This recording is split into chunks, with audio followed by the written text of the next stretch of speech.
Hello everyone. I think तुम्ही 3 lectures आता पाहिले असतील. फॉर एक्झाम्पल आपण तुमचं जे नॉर्मल एक अवेअरनेस कॅम्प घेतलं होतं, वर्कशॉप. त्यामध्ये तुम्ही रफ लेव्हलला आयडिया आणि टीम क्रिएशन केल्या होत्या. त्यानंतर वी डिस्कस्ड की in the next lecture we will go into the depth of idea creation, team creation, MVP creation. And you might have gone through all those lectures. I am presuming की you have seen those lectures. कारण आत्ताचं जे lecture आहे it is all about business model creation. आपण ज्या 6 steps म्हणालो होतो, की first step will be idea creation, second step will be team creation, third will be MVP creation, prototype creation. And now we are moving to the second section. Last live lecture we had and we discussed that into, I would say, not into the depth, but superficially we discussed it. Now we are trying to go into the depth of the business model. What is the business model? Means जे काही तुम्ही इथे करणार आहात ना creation, it's all about what kind of, I would से, तुम्ही पैसा कसा बनवणार. सिम्पल जर सांगायचं झालं ना, बिझनेस मॉडेल. बऱ्याच वेळेस बिझनेस मॉडेल खूप ओव्हर कॉम्प्लिकेट होतं जेव्हा आपण अभ्यासतो तेव्हा. तर बिझनेस मॉडेलची एक सिम्पल डेफिनेशन मी तुम्हाला वाचून दाखवतोय. Just I am trying to be very specific in these lectures, because आपण आधी खूप जनरल कारण कुठलीही गोष्ट समजून घेताना ना आधी ती जनरलाइज्ड वेनी आपण समजून घ्यायला पाहिजे. त्याच्यात एक स्पेसिफिक पण आणायला गेलो तर ते खूप ओव्हर कॉम्प्लिकेट होतं. तुम्हाला त्यावेळेला स्टार्टअप काय हेच माहिती नसेल तर स्टार्टअप आपण समजून घेतलं, त्याच्या ओव्हरऑल स्टेप्स समजून घेतल्या, प्रोसेसेस समजून घेतल्या. आपण आता त्याच्या डेप्थमध्ये जायला लागलो. Idea creation, team creation, then MVP creation. Now we are moving to business model creation. Business model in simple words is about money aspect or the value aspect, value creation aspect and value adding आपण जे म्हणत होतो, जे value आपण कस्टमरच्या लाईफमध्ये add करतो आपल्या product आणि सर्व्हिसेस, त्याच्यातनं आपल्यालाही काहीतरी व्हॅल्यू जनरेट करायची ना, त्या व्हॅल्यू विषयी आहे. So I am just reading the definition of the business model which I find very simple and very relevant to what we are going through. A business model is a structured plan that explains how a company creates, delivers and captures value. How a company creates, delivers and captures value. म्हणजे तुम्ही तुमच्या कस्टमरसाठी एक company म्हणून value creation कशी करता, value deliver कशी करता आणि त्यातली काही व्हॅल्यू कॅप्चर कशी करता. मी तुम्हाला नेहमी बोलत असताना मी बी एक जनरलाइज उत्तर देतो एका गोष्टीचं, की व्हॉट इज बिझनेस. बिझनेसमध्ये आजकाल काय होत आहे आणि ऍक्च्युअल बिझनेस काय असायला हवा. आपल्याकडे आजकाल जेव्हा एक बिझनेसमन किंवा एक कंपनी एक सर्व्हिस किंवा प्रोडक्ट प्रोव्हाइड करते कस्टमरला, तर त्या प्रोडक्टची जी काही 100 रुपये कॉस्ट आहे, कॉस्ट म्हणू किंवा किंमत म्हणू आपण, म्हणजे एक मार्केटमध्ये विकायची आपली जी कॉस्ट आहे, बनवण्याची कॉस्ट असते आणि आपण जी विकतो ती एक किंमत समजू. त्या किमतीकडे आपण असं बघतो की मी ही 100 रुपयाला बनवली आहे, त्यात मला 100 रुपये प्रॉफिट पाहिजे, ते 200 रुपयाला मला विकायचंय, ती 200 रुपये मला त्या समोरच्या कस्टमरच्या खिशातनं मिळायला पाहिजे. रॅदर दॅन दॅट, ते प्रोडक्टची जी कॉस्ट आहे, जे काही आहे ते बाजूला ठेवून आपण बघायला पाहिजे की ओके, माझी कॉस्ट 100 रुपये आहे, मला ती 200 रुपयात विकायची, पण मी प्रोडक्ट आणि सर्व्हिस अशा प्रकारे डिलिव्हर करू शकतो का, की जे वापरून ज्या कस्टमरला मी ही सर्व्हिस आणि प्रोडक्ट देतोय त्याच्या आयुष्यात 1000 रुपयाची व्हॅल्यू ॲडिशन होऊ शकेल. जर तुम्ही 1000 रुपयाची व्हॅल्यू ॲडिशन करत असाल तर 200 रुपये मिळवणं हे एक कॉन्सिक्वेन्स बनून जातं, रिॲक्शन बनून जाते from a customer whom you are providing a service or a product of 1000 rupees, a value which is adding 1000 rupees to his life, he'll easily pay you 100-200 rupees. So a business model is all about creating, delivering and capturing the value. आता आपण जसं एक pattern ठेवलेला आहे लेक्चरमध्ये, मी I am not going in to the depth of what I think. I am just keeping it very simple and using the statements or the thoughts of the pronounced famous startup leaders. I would say Paul Graham, आपण ज्याला Y कॉम्बिनेटरचा founder म्हणून ओळखतो. आता मी त्यांचे explanation I think first लेक्चरमध्ये दिले, त्याच्यामुळे प्रत्येक फाउंडरचे मी एक्सप्लेनेशन देत बसणार नाही. We will only focus on their thoughts. ते प्रोफाउंडली जेव्हा हे लोक काम करून गेले ना, त्यांनी काहीतरी एक्सपिरियन्स केलं म्हणून ते त्याविषयी बोलतायत आणि ऑथॉरिटीने बोलतायत. मी माझे विचार सांगण्यापेक्षा त्यांच्या विचारांमधून तुम्हाला जे कन्वे करतोय, it becomes very authentic to you. It is easy to believe, easy to find out on the internet की खरंच तो तसा बोलतोय का. आणि हे आपलं फर्स्ट इंटरॅक्शन आहे, त्यामुळे ऑनलाईनमध्ये तुम्हाला ते सहजपणे सगळे भेटू शकतात. आणि याच्यामुळे आणखी होतं की आम्ही जे इथे बोलतोय, शिकवतोय, it's not the only source. You can go and visit their websites, visit their books, their YouTube talks, podcasts, and you can learn more. आणि ह्या प्रत्येक याच्या मागे ना आणखी प्रत्येक माणसाचा विचार मांडण्यामागे आणखी एक माझा हेतू असा आहे की आपल्याला वाटते की एक गोष्ट करण्याचा एकच मार्ग असतो, एकच वे असतो. हे तसं नसतं. प्रत्येक माणूस आता बिझनेस मॉडेलला वेगळ्या प्रकारे मांडतोय. आयडिया क्रिएशनमध्ये तुम्ही बघितलं पॉल ग्रामचं काहीतरी वेगळं मत आहे, एलॉन मस्कचं काहीतरी वेगळंच आहे, तो सॅम अल्टमन काहीतरी वेगळाच बोलतोय, नवल रविकांत काहीतरी वेगळाच बोलतोय. तर त्याच्यातून तुम्हाला कळते की यांच्या जर्नीमध्ये ना यांनी वेगळ्या प्रकारे त्याला डिफाईन करत गेले. कुठलीही गोष्ट स्टॅटिक नाहीये. तुमच्या कॉन्टेक्स्टमध्ये, तुमच्या प्रवासामध्ये ती कशी लागू करायची हे तिथे डिफाईन होतं. त्याच्यामुळे असं नका समजू की तुम्हाला वाटतं तेच योग्य आहे. हजारो मत आहेत, पण त्याच्यापैकी तुम्हाला काहीतरी शिकायला मिळतं. तुमच्या कॉन्टेक्स्टमध्ये, तुमच्या जर्नीमध्ये ते कसं लागू होतं, त्यावर ती मतं आणि ते विचार तुम्हाला किती हेल्पफुल होतात हे ठरतं. तर पॉल ग्रॅमचं आपण बिझनेस मॉडेलवरची मतं बघू. Startup should focus on building something people want before worrying about the business model. तो काय म्हणतो की स्टार्टअप्सनी ना आधी काहीतरी बनवलं पाहिजे जे कस्टमरचा प्रॉब्लेम सॉल्व्ह करेल आणि कस्टमरला पाहिजे असं काहीतरी, rather than focusing on the business model. काही लेक्चर्समध्ये मी बघितलं हे स्टेटमेंट, फर्स्ट स्टेटमेंट ठेवण्यामागे कारण हे होतं, प्रत्येकजण म्हणत होता इन्व्हेस्टमेंट आणि प्रॉफिट या दोनच गोष्टींवर बोललं जाते. ही गोष्ट आम्ही बनवतोय, याला इन्व्हेस्टमेंट मिळेल का, ही गोष्ट आम्ही बनवतोय ती कशी विकला जाईल. पॉल ग्रामचं म्हणणं आहे before talking about the business model build something people want, build something which serves people, build something which is adding value to your customers. Once you are ready with that, everything else become a simple game. मग तुम्ही value add करताय तर तुम्हाला त्या against value मिळणारच आहे. Value creation, delivery and the capturing value against it, that's business model. So simply समजून घ्या की मी हे अवांतर बोलल्यासारखे इकडून तिकडून बोलून जस्ट एका शब्दाचा अर्थ तुमच्या डोक्यात क्लिअर करण्याचा प्रयत्न करतोय.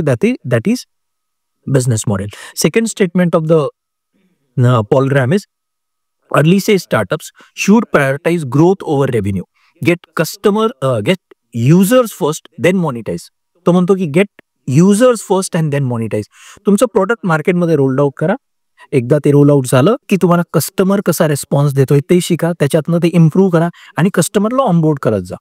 त्याच्यातनं मॉनिटायझेशन म्हणजे त्याच्यातनं पैसा कसा बनेल ना, you will figure it out. तुम्हाला मिळणाऱ्या रिस्पॉन्स मधनं slowly you will figure it out की याला कशा प्रकारे हे कस्टमर अशा प्रकारे रिस्पॉन्ड करते. ओके, या गोष्टीसाठी ते पे करतील, या गोष्टीसाठी नाही करणार. Keep it free, grow the number of customers. Once they are on the platform you can go and sell it afterwards. आणि गेल्या पैशांसाठी काम नका करू. व्हॅल्यू क्रिएशन, व्हॅल्यू एडिशनसाठी काम करा. व्हॅल्यू कॅप्चरिंग जो पार्ट आहे तो इमिडिएटली नाही घडणार, पण स्लोली तुम्हाला रिअलाइज होईल की या गोष्टींसाठी अशा प्रकारे पैसा येईल. That's business model. त्याच्यानंतर third statement of the Paul Graham is which we are using here. I am just keeping very simple statement because as you are starting your journey I don't want to complicate the thing. So त्याच्यानंतर बघू आपण Peter Thiel. Peter Thiel तुम्हाला त्या दिवशी सांगितलं की he is a founder of PayPal, को founder of PayPal. त्याचा तिथे पार्टनर कोण होता माहिती आहे? Elon Musk. तो माणूस आज जगातला one of the top investors समजला जातो. US मध्ये पेपल माफिया म्हणून एक कॉन्सेप्ट आहे, जिथनं पेपलमध्ये पण काम करणाऱ्या पूर्ण कोर टीम पैकी आय थिंक 70% लोक वेगवेगळे स्टार्टअप फाउंडर्स बनले. त्याच्यापैकी युट्यूबचा फाउंडर तिथूनच आहे, एलॉन मस्क आहे, पीटर थिल आहे. तर Peter Thiel is a prominent authority who is talking about startup in a different वे. त्याचा स्टार्टअपकडे बघण्याचा दृष्टिकोनच वेगळा आहे जो मला आवडतो, पण तो खूप इनोव्हेटिव्ह आयडियाज ना लागू होतो. नॉर्मल बिझनेस तुम्ही करत असा तिथे पीटर थिल तेवढासा लागू होत नाही. सो हे वेगवेगळे अँगल का मी मध्ये आणतोय, because it depends upon the product you are going to deliver, the market you are working in. या सगळ्या गोष्टींचा विचार करून वेगवेगळ्या लोकांचे विचार तुम्हाला लागू होतील. सो तुमच्या विचारांना चालना मिळावी म्हणून हे वेगवेगळे थिंकर्स आपण ऍड करतोय. तर पीटर थिलचं मत काय बघा. The best startups create monopolies in niche markets before expanding. Monopoly म्हणजे काय? एखाद्या मार्केटमध्ये एखादा मोठा प्लेअर असणं आणि बाकी प्लेअर तिथे सहजपणे एंटर न करू शकणं. तो म्हणतोय की the startups create monopolies in niche markets before expanding.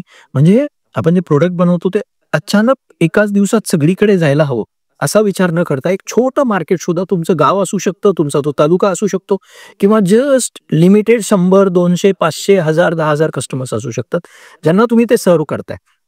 आणि ते सर्व्ह करताना त्या निश मार्केटमध्ये, हे छोट्या मार्केटमध्ये किंवा निश मार्केटमध्ये का जा म्हणतो तो, कारण आपण जे म्हणतो ना इटरेशन्स, आपण जे लीन स्टार्टअपमध्ये म्हणालो की एखादी गोष्ट आपण रोल आउट केली की त्याला रेस्पॉन्ड करतात कस्टमर आणि त्याच्यानुसार आपलं प्रोडक्ट आणि बिझनेस मॉडेल दोन्ही इम्प्रूव्ह होत जातं इटरेशन्स थ्रू. त्या फीडबॅक अँड लर्निंग ते तुम्ही अचानकपणे मोठ्या मार्केटमध्ये जर गेलात, तर समजा 1,00,000 लोक तुम्हाला रिस्पॉन्ड करायला लागले, तुम्ही फेल्युअर म्हणून बघितल्या जाल का? कारण 1,00,000 लोकांच्या कस्टमर फीडबॅक्सना तुम्ही उत्तर देऊन त्यांना सॅटिस्फाय करून इम्प्रुव्हमेंटसाठी तेवढा वेळ नसेल तुमच्याजवळ. पण छोट्या मार्केटमध्ये असाल, 1,000 कस्टमर आहेत किंवा 500 कस्टमर्स आहेत आणि तुम्ही रोल आउट केलंय तुमचं प्रोडक्ट आणि त्या 500 लोकांना तुम्ही त्यांचा फीडबॅक समजून घेऊन कन्व्हिन्स करून ती चूक दुरुस्त करून परत प्रोडक्ट डिलिव्हर करू शकता.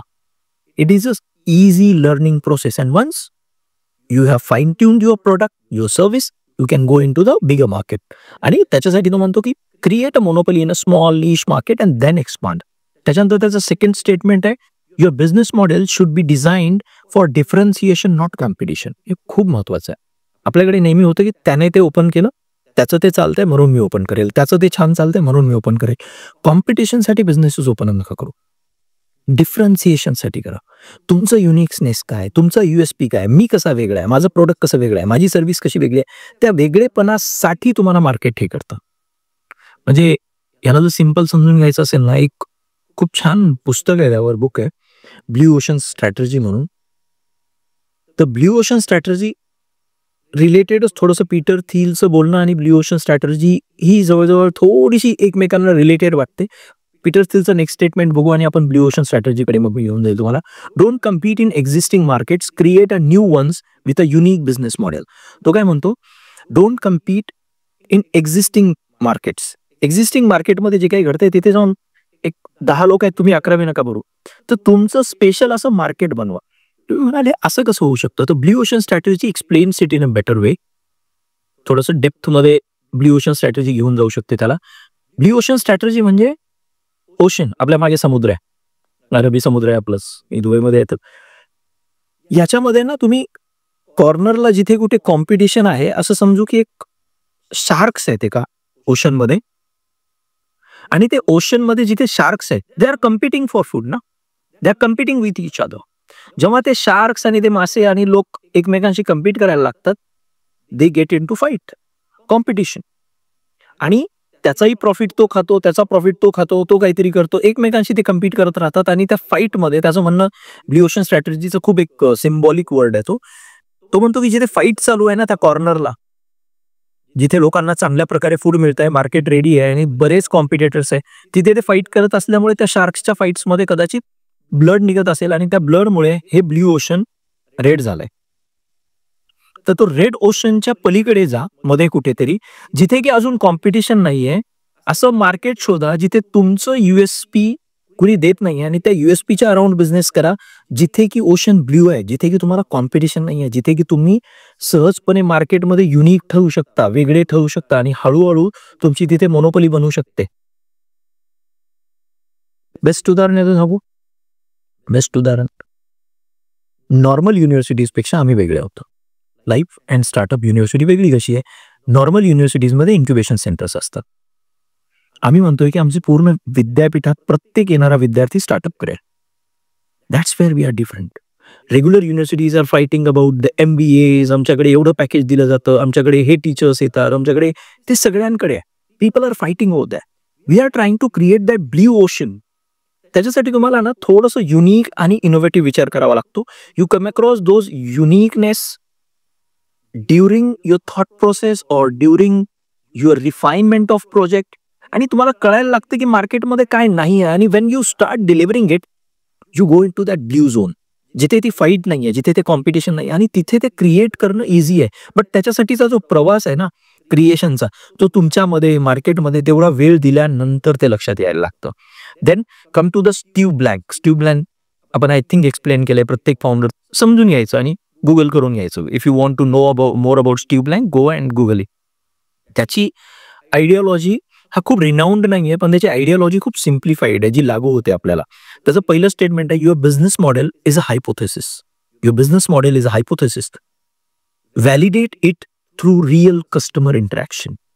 आपण जे बिझनेस मॉडेल, जे विचार घेऊन जातो ना, की अशा प्रकारे मी सर्व्हिस देईल, असं माझं प्रोडक्ट विकेल, एवढे पैसे येतील, अशा प्रकारे मी व्हॅल्यू क्रिएशन करेल, अशा प्रकारे व्हॅल्यू कॅप्चर करेल, ते एक हायपोथेसिस आहे. तो म्हणतो की याला व्हॅलिडेट करा through real customer interaction. Real कस्टमरशी जेव्हा बोलता, त्याला जेव्हा विकाल, तो जेव्हा विकत घेईल, तो जेव्हा तुम्हाला किती किंमत द्यायला रेडी आहे, या इंटरॅक्शन्समध्ये त्या मार्केटमध्ये जाऊन ते प्रोडक्ट रोल आउट करून त्याच्या फीडबॅक्समध्ये जे घडेल ना, it's not just about refinement of your product, it about refinement of your business model also. तुमचं प्रोडक्ट, तुमची सर्व्हिस इतर रिफाईन होईलच त्या जर्नीमध्ये, पण तुमचं बिझनेस मॉडेल ते सुद्धा रिफाईन होणार आहे. Product service is different part, पण तुम्ही ते विकत असताना कशा प्रकारे विकल्या जाईल, कशा प्रकारे व्हॅल्यू ॲडिशन होऊ शकते, कशा प्रकारे व्हॅल्यू कॅप्चरिंग होऊ शकते, हे सुद्धा तुम्हाला शिकायला मिळेल. सो मोस्ट स्टार्टअप्स, त्याचं सेकंड वाक्य आपण बघतोय, स्टेटमेंट बघत जाऊ. So you will get a clarity. एक मला तुम्हाला ना एक नॉर्मल चित्र तयार करायचं तुमच्या डोक्यात की what is business model. Once you know what is business model, हे नॉलेज तुम्ही तुमच्या कॉन्टेक्स्टमध्ये, तुमच्या प्रोडक्टसाठी, तुमच्या मार्केटसाठी लागू कराल आणि हळूहळू त्याचं तुमच्यासाठीचं एक मीनिंग आणि तुमच्यासाठीचं एक स्पेसिफिक उत्तर तयार होईल. So his second statement is, most startups pivot there business model multiple times before finding product market fit. तो म्हणतो की बरेच लोक बिझनेस मॉडेलच रिफाईन करत राहतात आपलं प्रोडक्ट मार्केट फिट होण्यापूर्वी. जोपर्यंत तुमचं प्रोडक्ट मार्केट फिट होत नाही ना, प्रोडक्ट वर्कआउट होत नाहीये, लोकांना ते हवंय असं वाटत नाहीये, लोक त्याला बाय करायला रेडी होत नाहीयेत. प्रोडक्ट मार्केट फिट म्हणजे तुम्ही मार्केटमध्ये घेऊन गेलात आणि मार्केटनी त्याला ऍक्सेप्ट केलं, लोकांनी, तुमच्या कस्टमरनी त्याला ऍक्सेप्ट करणं. Unless and until your product fit, तुमची सर्व्हिस, प्रोडक्ट जे आहे ते मार्केट फिट नाही होत, तोपर्यंत तुम्ही बिझनेस मॉडेल विषयी जास्त विचार करायचा नाही. Just but during making your product market fit, you also refine your business model. ते पण तुम्हाला कळायला लागतं. पण first step is making your product market fit. Then you will realise की now is the time to refine our business model, capture value out of the value we are creating. त्याच्यानंतर त्याचं third statement आहे, start with a clear revenue model, don't assume we will figure it out later. आता हे statement ना खूप contrary आहे बघा. वर पॉल ग्राहम म्हणतो की don't think too much about the business model, make your product market fit first. इथे तो म्हणतोय डोंट अज्युम की तिथे जाऊन मी काहीतरी करेन. It's always to have a plan before going in to the market rather than going without a plan. तुम्ही बिझनेस मॉडेल अशा प्रकारे वर्कआउट होईल हा विचार करून जा, बट तिथे ते तशाच प्रकारे वर्कआउट होईल का हे मार्केट ठरवेल. सो त्याचं मत तुम्हाला वाटतंय की त्याच्या पहिल्या स्टेटमेंटशी किंवा पॉल ग्राहमच्या स्टेटमेंटशी कॉन्ट्ररी आहे, पण ते कॉन्ट्ररी नाहीये.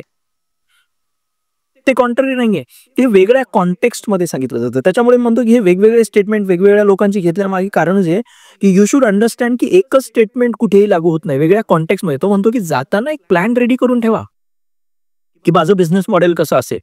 ते तसंच वर्कआउट होईल का, इट डझंट मॅटर. ते तसंच वर्कआउट होणार नाही, पण तुमच्याजवळ काहीतरी आहे ज्याच्यात दुरुस्ती करायची. तुम्ही असेच जाताय आणि बिझनेस मॉडेल तयार होईल नाही. You should have a plan. हा, त्या प्लॅनला चेंज करायला तुम्ही तयार ना. That's what he is trying to say. त्याच्यानंतर बघू आपण एरिक रीस. एरिक रीस हा लीन स्टार्टअपचा जे आयडियोलॉजी आपण शिकलोय त्याचा फाउंडिंग, म्हणजे त्याचा असं म्हणू ज्याने ते बुक लिहिलंय, ती थेरी ज्याने अप्लाय केली सगळ्यात आधी, तो म्हणजे एरिक रीस. एरिक रीस म्हणतो की startup should focus on monetizing early adopters before trying to serve everyone. प्रत्येक गोष्टीला ना, एक कॉन्सेप्ट खूप छान आहे, अर्ली अडॉप्टर्स. तुम्ही जेव्हा एखादं मार्केटमध्ये प्रोडक्ट किंवा सर्व्हिस घेऊन जाता, काही लोक असतात जे तुमच्यावर पटकन बिलीव्ह ठेवतात. त्या मार्केटमध्ये ते अर्ली अडॉप्टर्स किंवा रिस्क टेकर्स असतात. त्यांना ते आवडतं, नवीन काही आलं मार्केटमध्ये की त्यातनं टेस्ट करायला त्यांना आवडतं. तर तशा लोकांना शोधा की कोण असू शकतं.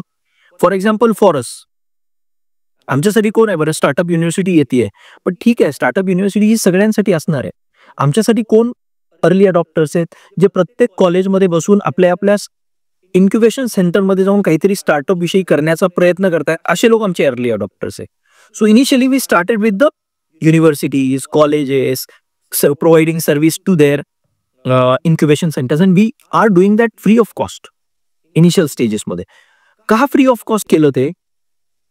कारण आम्हाला तिथे इटरेशन होऊन मिळतंय ना, प्रोडक्ट रिफाईन होत आहे. We are refining product through giving these services to multiple universities and early adopters who are already thinking about doing the startups. मग ते इंडियामध्ये केलं. Now we are doing in Dubai, now we are doing it globally for 20+ countries. So आता जेव्हा दुबईत ती university सुरू होत आहे, इंटरनॅशनल कस्टमर येणार आहे. मला माहिती आहे इंडियामध्ये ते कसं रोल आउट होतं. फॉर एक्झाम्पल आता दुबईमध्ये कसं रोल आउट होतं, पण मला बाकी देशांचं नव्हतं माहिती. So we are coming up with international olympiad, trying to serve their startups, their incubation center. So आपल्याला कुठे जायचंय त्याच्यानुसार तो निश मार्केट किंवा अर्ली अडॉप्टर्स हा तुम्हाला फिगर आउट करता आला पाहिजे. तुमचा कस्टमरचा प्रोफाईल तुम्हाला बनवता आला पाहिजे. त्याच्यापैकी लॉंग टर्म कस्टमर कोण आहे तो तुम्हाला माहिती होऊ शकतो. मग अर्ली अडॉप्टर्स असतात, काही लोकांना हे हवं असतं, त्यांना टॅप करता आलं पाहिजे तुम्हाला. So find out those early adopters and they will be your first customers, paying customers. Okay, second statement of Eric Ries is a business model is just a system for learning. किती सुंदर वाक्य बघा. A business model is just a system for learning. हे जी इटरेशनची theory आहे ना, that's the statement coming from that perspective. तो म्हणतो की business model is just a way of learning. तुम्ही काहीतरी बिझनेस मॉडेल विचार करून घेऊन येता, you go in to the market, you apply it and you learn. It is just a learning process. Business model सुद्धा, पण ते रिफाईन होतं. During that learning it get refined. Initially we started with the colleges, universities. मुलांना startup एज्युकेशनसाठी पहिले तर motivate करावं लागायचं, अवेअर करावं लागायचं. देन पीपल स्टार्टेड आस्किंग की सर याच्यात मला जर करिअर करायचं असेल तर would you provide me some long term course. Okay, now come to the online course. Okay, now I have finished the degree. Then come to the in campus course, hybrid course, किंवा कोणी job करतंय त्याला startup करायचं आहे तर we have weekend course. हे मार्केटमध्ये गेल्यानंतर कळालं की हे रेग्युलर युनिव्हर्सिटी सारखं नाही विकणार आहे. याला वेगळ्या प्रकारे रिफाईन करावं लागणार आहे. आपल्याला बिझनेस मॉडेलला इन ट्यून करावं लागणार आहे, मार्केट समजून घेऊ. This happens during that journey of iteration, journey of going into the market and testing your product and services. Third statement of Eric Ries is, if your business model doesn't scale, your startup won't survive in the long run. जर तुमचं business model लवकर workout नाही झालं तर business long term साठी survive नाही करू शकणार. So there is an urgency. तुम्ही म्हणाल, हे कॉन्ट्ररी वाटेल खूप लोकांना, की तुम्ही म्हणताय सर की मार्केटमध्ये जा, टेस्ट करा, इटरेट करा, समजा, शिकून घ्या, लर्न करा, मग बिझनेस मॉडेल बिल्ड करा. आणि आता म्हणताय की घाई करावी लागेल, बिझनेस सर्व्हाइव्ह नाही होणार. नाही होणार. हे दोन्ही कॉन्ट्ररी वाक्य वाटतात पण नाही आहे. You should go in to the market so quickly, fail as early as possible, as many times as possible. मी परत म्हणतोय, जेवढ्या लवकर मार्केटमध्ये जाता येतं तेवढ्या लवकर इम्प्युअर, अगदी इम्परफेक्ट असं प्रोडक्ट लॉन्च करा, सर्व्हिस लॉन्च करा. It doesn't matter. तुम्ही विचार करत बसून 6 महिने, वर्षभर विचार करून ते प्रोडक्ट सर्व्हिस बनवण्यापेक्षा 15 दिवसात ते कस्टमर जे फीडबॅक देतात ते फास्ट तुम्हाला सगळं शिकवून जातं. त्याच्यामुळे इटरेशन खूप फास्ट करतात. Every week you can go to the customer, every month you can go and iterate your product. आणि ती जेवढ्या लवकर फेल व्हाल, जेवढ्या जास्त वेळा फेल व्हाल, तेवढ्या लवकर बिझनेस मॉडेल फाईन ट्यून होईल. आणि तुम्हाला माहिती आहे की एवढेच दिवस मी सर्व्हाइव्ह करू शकतो माझ्या स्वतःच्या फंड्सवर, माझ्या अर्ली इन्व्हेस्टर्सच्या फंड्सवर. त्याच्यामुळे you should not take this process for granted की ओके इटरेशन करतोय तर इन्व्हेस्टर्सचा फंड आहे, मी छानपैकी प्रोडक्ट बनवेल. नाही, you have to move fast, you have to fail fast. But why you are failing? For learning. Remember that every time you fail there is we always say, if there is an obstacle, there is a problem, that problem is just a signboard. It is telling you, don't go this way, please go this way. Problem आणि obstacle जेव्हा येतात ते just तुम्हाला सांगत असतात की बाबा हे असं घडत नाहीये, असं घडेल, ट्राय करून बघ. तेच करायचंय मार्केटमध्ये जाऊन. आणि ते शिकत असताना जी रिफाईनमेंट होईल ती खूप फास्ट होते तुम्ही विचार करत बसण्यापेक्षा. त्याच्यामुळे ते जाणं सुद्धा गरजेचं आहे आणि त्यातनं लवकरात लवकर शिकून प्रोडक्ट रिफाईन करत चालणं सुद्धा महत्वाचं आहे. त्याच्यानंतरचा आपण मत बघतोय एलॉन मस्क. एलॉन मस्क हा वेगळ्या लेवलचा फाउंडर आहे बघा. आता it talks about humanity, pushing the boundaries, first principles. त्याचं बिझनेस मॉडेलकडे बघण्याचा अँगल वेगळा असेल. त्याच्यामुळे मी प्रत्येक वेळेस सांगतो की प्रत्येक माणूस जो प्रोडक्ट बनवतोय त्याची मॅच्युरिटी, त्याची प्रोडक्ट सर्व्हिस आणि कुठल्या मार्केटमध्ये तो डिलिव्हर करतोय याच्यावरनं सुद्धा त्या कॉन्सेप्टचे डेफिनेशन थोडेसे मोल्ड होतात. ते मोल्ड होतात इन द वे ते त्या परिस्थितीला मॅच करून त्या गोष्टींना मांडतात, वापरतात आणि जिंकतात. त्याच्यामुळे आयुष्यात काहीतरी एक तत्व, एक कुठेतरी वाचलं होतं, आय थिंक बराड शाहचं एक वाक्य आहे, there is only one golden rule of life. There is only one golden rule of life, that is there is no golden rule of life. तो म्हणतो की जगात एकमेव सत्य किंवा एक गोल्डन रूल समजाल ज्याच्यानुसार लाईफ जगायला पाहिजे तर तसं एकच आहे. ते गोल्डन रूल, ते अंतिम सत्य. म्हणजे तिथे अंतिम सत्यच नाहीये, तिथे गोल्डन रूलच नाहीये. त्याच्यामुळे कुठलंही स्टेटमेंट, कितीही मोठा माणूस असला, तुम्ही ते वापरायचे, त्यातनं काहीतरी शिकायचंय, अप्लाय करायचंय, ते जेवढं तुम्हाला लागू होईल तेवढंच घ्यायचंय आणि सोडून द्यायचंय आणि पुढे जायचंय. कारण तुमच्या आयुष्याचा जो काही एक शोध आहे ना, स्वतःला घ्यावा लागतो. तुमचं सत्य आहे, तुमचं स्वतःचं पर्सनल असायला पाहिजे, तुमची उत्तरे तुमची असायला पाहिजे, जगून आलेली. That's why always see it's life education. Life जे शिकवतं ते स्पेसिफिकली तुम्हाला शिकवतं, ते तुमच्या परिस्थितीला लागू होतं, तुमच्या जर्नीला लागू होतं. त्याच्यामुळे ते त्याच्यावर फोकस करा. Don't go with the statements of somebody who is winner in the ecosystem. तो त्याच्या परिस्थितीसाठी त्याच्यासाठीचं उत्तर सांगतो. Let's understand that. Elon Musk बघा आता किती वेगळ्या लेवलने बोलतो. Look at first principles. How can you build a business model that reduces the cost drastically. तो म्हणतो की कुठल्याही फील्डमध्ये काम करताना start from the first principles.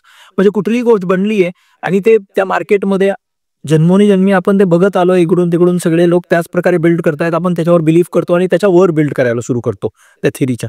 तो म्हणतो की सगळं स्क्रॅपमध्ये काढा, सुरुवातीपासून विचार करायला लागला. फर्स्ट प्रिन्सिपल, ही गोष्ट बनते कशी, हा टेबल बनतो कसा, हे रॉकेट बनतं कसं. त्याने विचार केला, सगळं स्क्रॅपमध्ये काढलं, सुरुवातीपासून सगळं डिस्टिल्ड केलं आणि फर्स्ट प्रिन्सिपल पासून सुरू केलं की हे असं कसं बनवू शकेल. तुम्ही जेव्हा तिथून विचार करताना अननेसेसरी गोष्टी ज्या ऍड झालेल्या आहेत आणि जिथून तुम्ही सुरू करताय इतरांच्या विचारांपासून, तिथून तुम्ही सुरू केल्यानंतर अननेसेसरी गोष्टी बाजूला पडतात आणि बिझनेस मॉडेल म्हणजे गोष्ट स्वस्त व्हायला लागते. त्याने जे रॉकेट बनवलं ते रियुजेबल रॉकेट आय थिंक हजारो पट स्वस्त बनवतोय तो आता. त्याने फक्त रियुजेबल केल्यामुळे ते हजारो पट स्वस्त झालं. आधी रॉकेट जायचे, यान तिथे सोडायचे आणि गायब व्हायचे, तिकडेच परत यायचे नाही. आता ते परत येत आहे. जस्ट इमॅजिन, एक रॉकेट आता मल्टिपल टाइम्स वापरल्या जाणार एखाद्या विमानासारखं. झालं, फक्त इंधन भरायचंय, फ्यूल टाकायचं आणि परत परत यूज करायचं. किती कॉस्ट कमी झाली.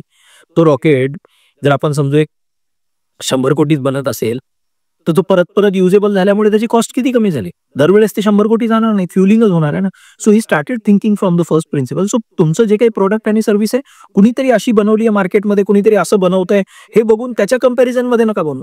त्याला फर्स्ट प्रिन्सिपल पासून सुरू करा. एक्झॅक्टली याची नीड काय, why it is necessary, how it can be build, what differentiation we can bring.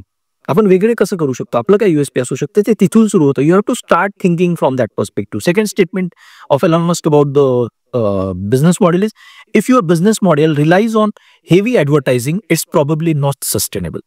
हे खूप सुंदर वाक्य आहे.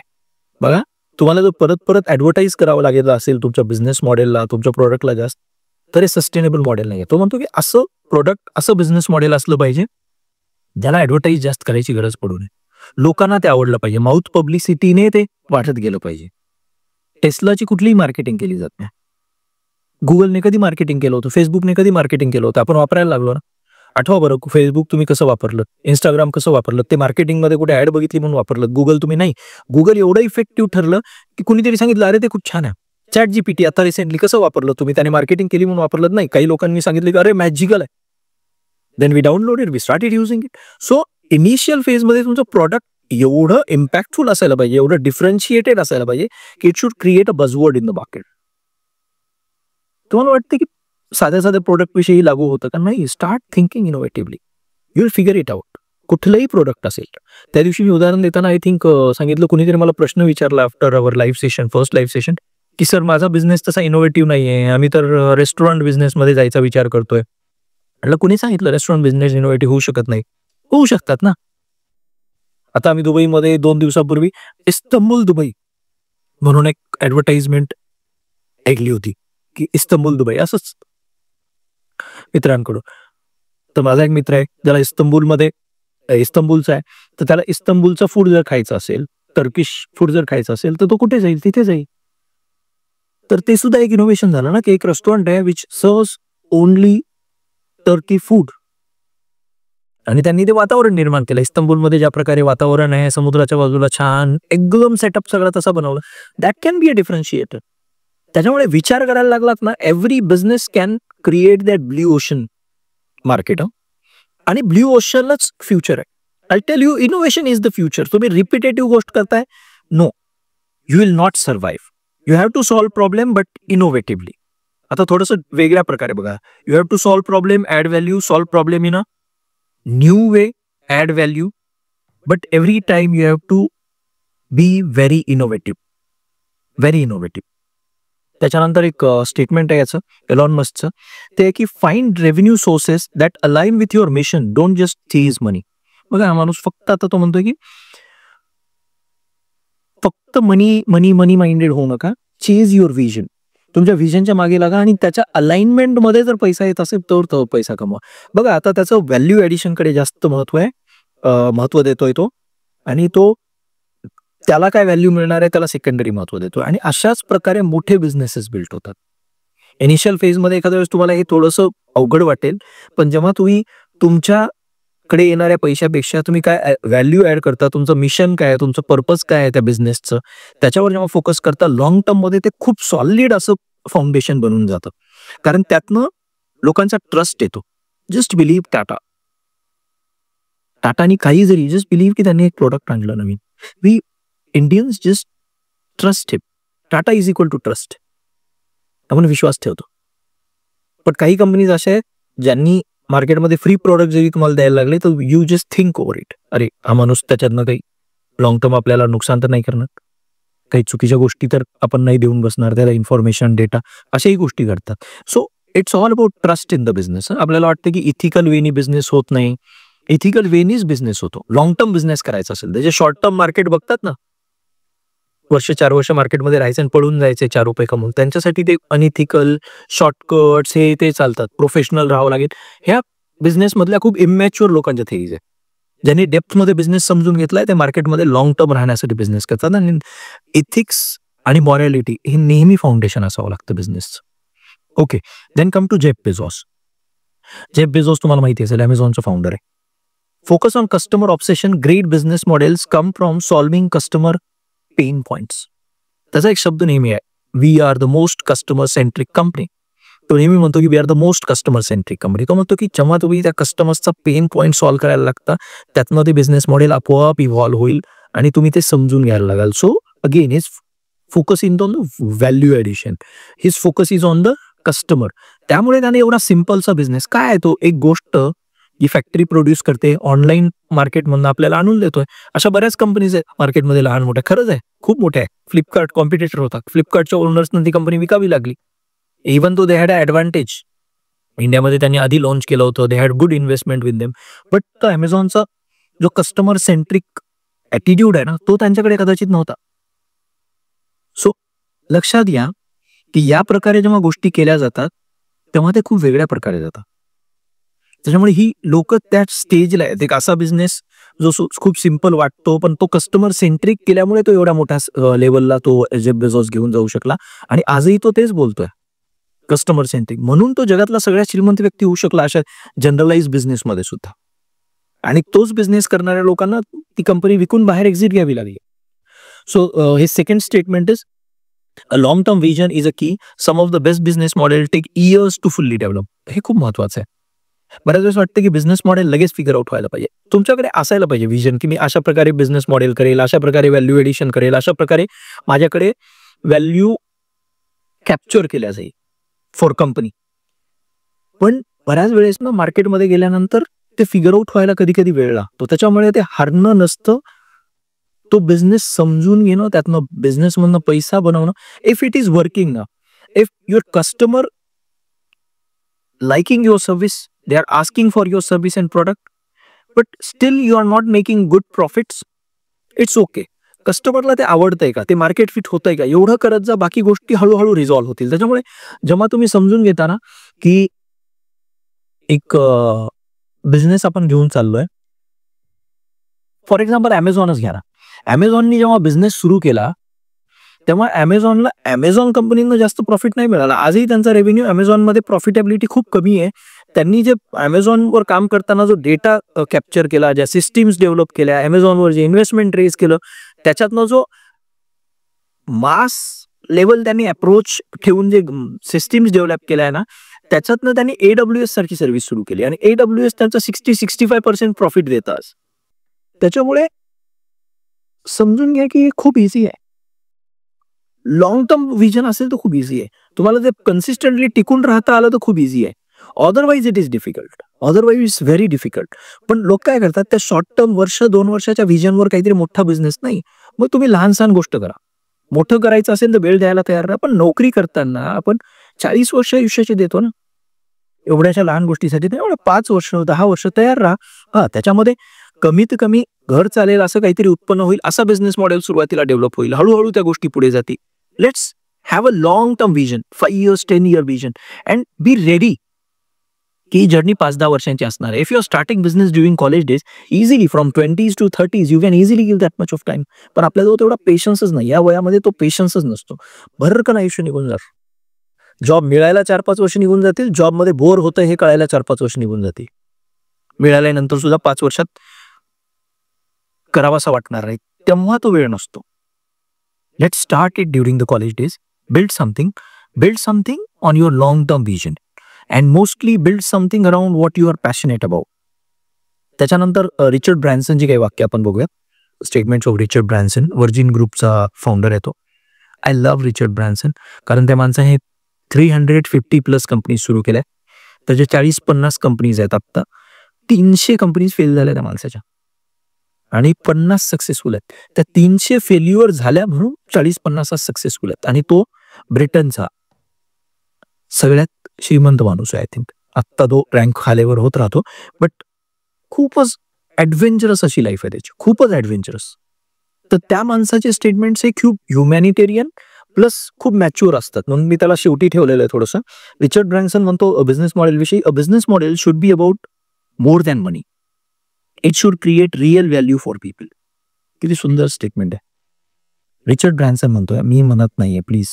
तर समजून घ्या की रिचर्ड ब्रॅन्सन म्हणतोय की business model should be more about customers and value you are creating for your customers. It should not be restricted to money. परत वाचतोय मी ते.